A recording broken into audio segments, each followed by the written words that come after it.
السلام علیکم نئی ویډیو سره تاسو ورکړلې وي امید لرم چې تاسو ټول به ډېر خوشاله وئ ژوند په مزو کې به وئ نو ښار کې یو خاوند خپله ښځه د غیرت په نوم باندې ډېره زیاته بېدردۍ سره قتل کړه. دوستانو خاوند داسې ولې وکړل چې خپله د شپږو میاشتو ناوې ښځه یې د غیرت په نوم باندې قتل کړه. پوره معلومات در سره په دې ویډیو کې شریکوم. زموږ دا ویډیو خامخا وګورئ چې پوره معلومات ترې حاصل کړئ. د نورو معلوماتي ویډیوګانو لپاره زموږ چینل سبسکرایب کړئ، تر دې نشان ورڅخه خامخا ووهئ چې زموږ هر یوه نوې معلوماتي ویډیو تاسو ته په اسانۍ سره میلاویږي. ښار کې ډېر زیات ظلم شوی دی. یو ظالم خاوند راپسې خپله د شپږو میاشتو ناوې ښځه ډېره زیاته بېدردۍ سره قتل کړه. د واده دوه میاشتې شوې وې چې خاوند یې په نوکرۍ باندې ولګېدو. نوکرۍ کې لاړو. دوستانو ښځې به یې بیا د خاوند ورور سره غلط کارونه کول، غلط کارونه به یې ورسره کول او بیا ښځې خپل خاوند ته ویلې چې ستا ورور ما سره غلط کارونه کوي، زناګانې راته کوي او بیا ما ته د هغې نه بعد دا دمکیانې راکوي چې ته زما ورور ته وویلې نو زه بیا تا قتل کړم، زه بیا تا خور سره زنا وکړم، ستا مور سره به زنا وکړم. د دغې په یاره باندې زه چپ پاتې شوم او ما ته حالات بیان نه کړو. دوستانو چې د بیا کله خپل ورور ته کیسه تېره کړه نو خپل ورور یې ورته وویلې چې دا ما ته په اوبو کې په پیو کې نشه راکړه، نشه شم او د ما ته د هغه نشې په حالت کې خپل شوق پوره کوي، ما سره زنا کوي. بیا ورته ورور وویلې چې ټیک تا ته دغه رنګې کار وکړه، زه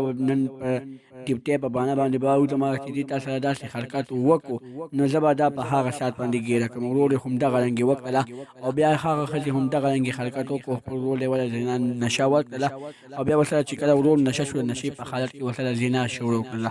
خاوند یې پرې راپاسه راغو او خپله ښځه یې قتل کړه. دوستانو ولس وایي چې دا ډېر ښه کار کړی، د غیرت په نوم به یې قتل کړی دی. دغې ښځې نه به ډېر زیات شر خور شوی و. د نورو معلوماتي ویډیوګانو لپاره زموږ چینل سبسکرایب کړئ، تر دې نشان ورڅخه مخه ووهئ چې زموږ هر یوه نوې معلوماتي ویډیو تاسو ته په اسانۍ سره میلاویږي.